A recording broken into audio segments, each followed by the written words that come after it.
kas ir tādi galvenie iemesli, kāpēc tu vērsies pie manis? Tāds galvenais laikam iemesls bija tā neskaidrība vispār, kā sākt, no kurienes, kāpēc. Man bija šis gadījums alga no algas līdz algai. Mm. Tad bija tā neskaidrība, kur tā nauda paliek, kā vispār to var risināt. Tajā brīdī redzams, ka nevar tā kā to algu mainīt, bet liekas, ka nevar būt, ka tik, tā kā, ka tik saspīlēt tam visam ir jābūt.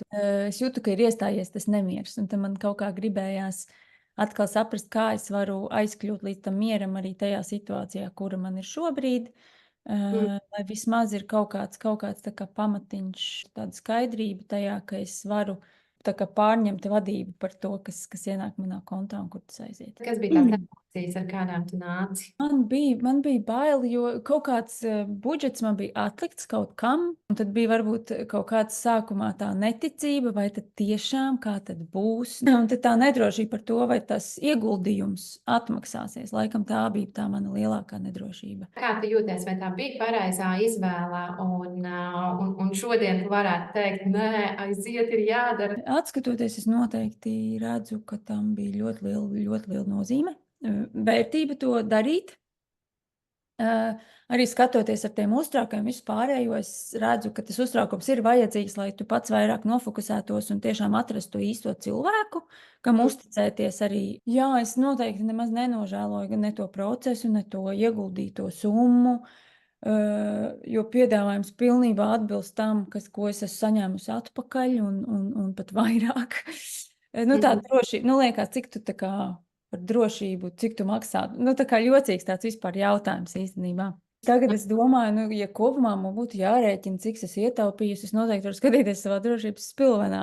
Nevis ietaupījusi, bet nopelnījusi no šī visas sadarbības, jo man tāds iespējams nebūtu.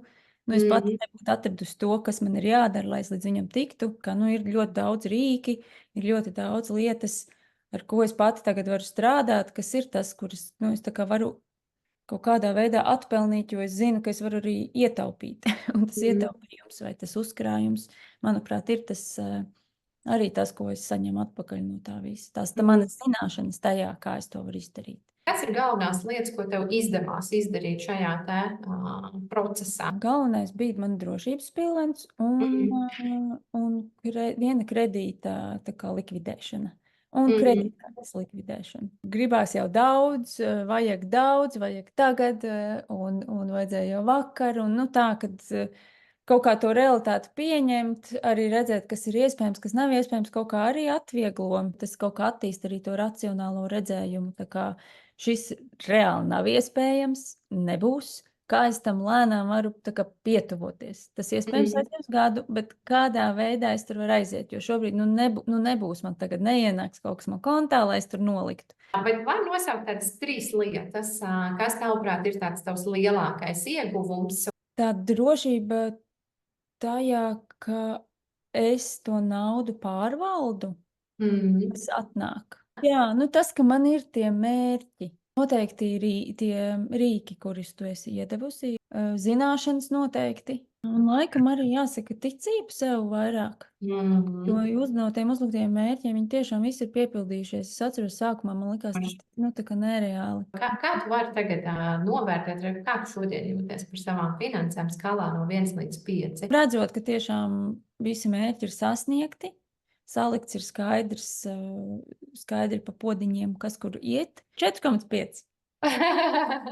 Jā, katrā ziņā progress tas pilnīgi noteikti ir no 2 justies uz 4 vai 4,5. Tas ir noteikti progress. Kam tu varētu ieteikt šo te programmu, kur ja cilvēks skatās, bet viņš šaubās? To noteikti vajag cilvēkiem, ja viņiem tiešām nav šī drošība un redzējums, kur tā naudiņa aiziet. Ja tu vēlies domāt par nākotni, un to savu drošību, tad tam tas ir vajadzīgs. Ja man šīs brīža problēmas ir atrisināts, kas ir nākamais